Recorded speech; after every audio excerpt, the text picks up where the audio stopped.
हो चला जेवायला. अहो तुमच्याशी बोलते मी, लक्ष कुठे आहे तुमचं? अहो काय चाललंय तिकडं आप्पा आणि इकडं तुम्ही, असं कुठंतरी हरवत विचार करत बसलाय. तुमच्या रक्तातच आहे का हे, का त्यांचं वारं लागलंय तुम्हाला? अहो कसला एवढा विचार करताय? हेच विचार करतोय, आप्पा एवढे टेन्शन मध्ये आहेत. काय झालं असेल? तुम्ही नका लय विचार करू. तेच म्हणलेत ना आपण काळजी करण्यासारखं काय नाही म्हणून. तुम्ही ना लय हळव्या मनाचं आहे, सारखा दुसऱ्याचा विचार करता. सोडा सगळा विचार आणि जेवायला चला. येत आहे ना?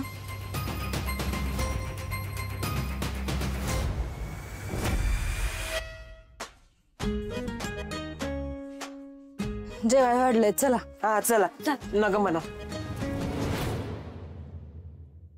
आत्या सकाळपासून काहीच खाल्लं नाहीये तुम्ही. तर नवराच माझा उपाशी असल्यावर माझ्या घशाखाली घास जाईल होय? हा म्हणजे माझ्या पण घशाखाली काही घास उतरणार नाहीये. मी म्हणलं का उगाच उतरतोय का बघू, मला बी नाही जेवायचं. रंजय अगं तुला भूक सहन होत नाही, जा तू जाऊन जेवून घे. नाही नाही बाई, हे टेन्शन मध्ये असताना कसं जेवायचं? आता तेवढं म्हणती वाढले तर जाऊया ना, परत गारबीर व्हायचं. चालेल असं म्हणतो. आई ताटकळलं सगळी, जेवण करून घे. आप्पाला जेव्हा जेवायचंय तेव्हा जेवतील किती. नाहीतर आपण एक काम करू ना, आपण जेवून घेऊ आणि उरलेलं असेल ना ते आप्पांना खायला सांगू. हो, आणि उरलेलं तसंही आपण उकिरड्यात टाकतो, त्यापेक्षा आप्पांना देऊ की. ए ऋतिक, काय पण काय बोलतोस रे? आपण उरलेलं जेवण उकिरड्यावर टाकतोय, आपण गुरांना देतो ना. काही चुकीचं बोलले का मी? नाही ग बाई, काय चुकीचं नाही बोलली. आई अगं असं बसण्यापेक्षा आप्पाला बोलून आणखी. अरे मस्त बोलवलं ह्यासनी, मग तुझा बाप जागचा हलतोय भाई. नाही तर काय, काही बोलायला गेलं की वस्कन अंगावर येत्या. कसलं टेन्शन आहे ते बी सांगाना झालेत. गोपाळ सुधाकर तुम्ही जाऊन त्यासनी विचारा की, आणि जेवायला बी घेऊन या. मी बोलवतो. ए सुद्या कुठे चालला? थांब. तुझ्या बापाचं तुझ्यावर किती प्रेम आहे माहित नाही का? उगी तू गेला की हाडतूड करतील आणि मला काही ते चालणार नाही. सुधाकर राहू दे बाबा, रंजी बरोबर बोलतीय. गोपाळ तुला यांनी 2 एकर जमीन द्यायचं कबूल केलंय ना, मग ते आठव आणि जा बोलव तुझ्या बापाला. रंजी अगं नुसतं जेवायला बोलवून घेऊन ये म्हणली असतीस तर चाललं असते की. जमिनीचा इशे काढायची काय गरज होती का? का आता जे हाय ते बोलले, मी काय चुकीचं बोलले का गोपाळ? आत्या नका ध्यान देऊ, आता भांडायची वेळ नाहीये, आप्पांना समजवायची वेळ आहे. गोपाळ वाईस बोलतोस का रे तू ह्यांच्याशी? निदान तुझं तरी ऐकताल ते. बोलतो, मीच बोलतो.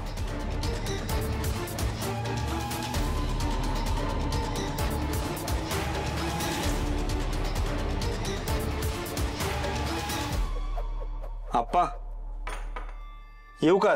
कोण आहे? आप्पा काय झालंय? कशाला एवढा त्रास करून घेताय? काय टेन्शन आहे का? नाही तसं असेल तर सांगा. घरचं काय टेन्शन आहे का?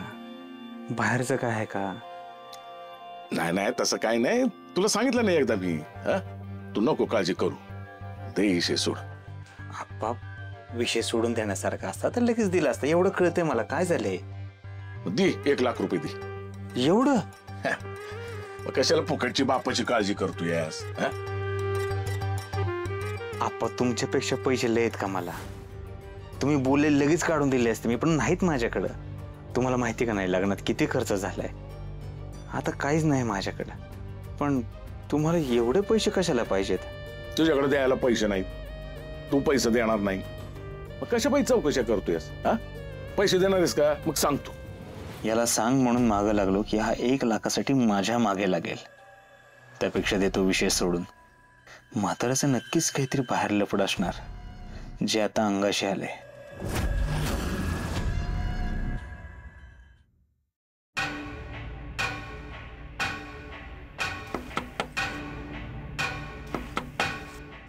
ह्या वेळेला कोण आले?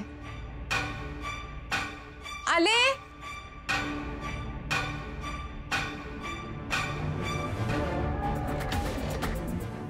माधुरी, ये. कशी आहेस? मस्त. ये आतमध्ये. काय ग, मला वाटलं आता विसरलीस आम्हाला. अशी कशी विसरेन? बस तुम्ही किती सांभाळलंय मला. आणि काय ग, दादा कुठे गेलाय? अगं दादा नेमका मुंबईला गेलाय बघ. का असं अचानक? अगं नाही, काहीतरी महत्वाचं काम होतं त्याचं. तू बोल, तू आत्ता इथे कशी? काही नाही, एक आनंदाची बातमी द्यायला आली तुला. माझं लगीन ठरते. म्हणजे एक स्थळ आलंय, ते मी पसंत केले. आता पुढची बोलणी चालू आहे. अगं माधुरी, खूप चांगला निर्णय घेतलास. मूव ऑन झालीसच ना? छान. काय करतो ग आणि मुलगा? इंजिनियर आहे, मुंबईत कामाला असतो. अरे वा, मस्त. छान. पण माधुरी, पण एकदा नीट चौकशी कर. म्हणजे तुम्ही लग्नाआधी भेटा, बोला. आणि त्याला सुद्धा हे लग्न खरंच करायचंय ना, हे एकदा क्लिअर करून घे. नाहीतर उगाच गोपाळजींसारखं होऊन बसायचं ग. गोपाळला कर्जापायी लालीशी नाईलाजाने लगीन करावं लागलं, यासनी पण माहित आहे वाटतं. बघ ना, गोपाळजींच्या आयुष्याची केवढी मोठी ट्रॅजेडी झाली. नाहीतर काय, त्याच्या मनात नसताना त्याला लालीशी संसार करायला लागतोय. हो ग, पण तरी सुद्धा गोपाळजींचं म्हणणं फार मोठं आहे अगं. म्हणजे एवढं होऊनही बायकोला सांभाळतायत म्हणजे. काय करणार ना तो सुद्धा, नाईलाज आहे त्याचा. अगं पण माधुरी, तू बघ ना, हे किती विचित्र आहे. आपल्या बायकोचं बाहेर अफेअर आहे आणि हे माहित असून पण. काय लालीचं बाहेर लफड आहे? माधुरी, आपण त्याबद्दलच बोलत होतो ना. म्हणजे हिला पैसे घेऊन गोपाळचं लहानपणीच लालीशी लगीन लावलं होतं, हे काय माहित नाही वाटतं. दुसरं कशाबद्दल बोलत होतीस का? अगं नाही, त्याच्याबद्दलच बोलत होते. पण तुला हे माहितीये हे ऐकून जरा शॉक बसला म्हणून. कसली नाटकी ही लाली. माझ्या पुढं गोपाळसाठी भांडते आणि बाहेर ही धंद करते. बरं झालं मलाही कळालं ते. मी गोपाळला तिच्या तावडीतनं पळून नेऊन चांगलंच करते. माधुरी, कुठे हरवली आहेस? अगं काय नाही, असंच मी येते. अगं पण अशी अचानक? अगं नाही, जरा घरात काम आहेत, मी आलेच. असू दे. अगं पण काय वेडी मुलगी आहे ही.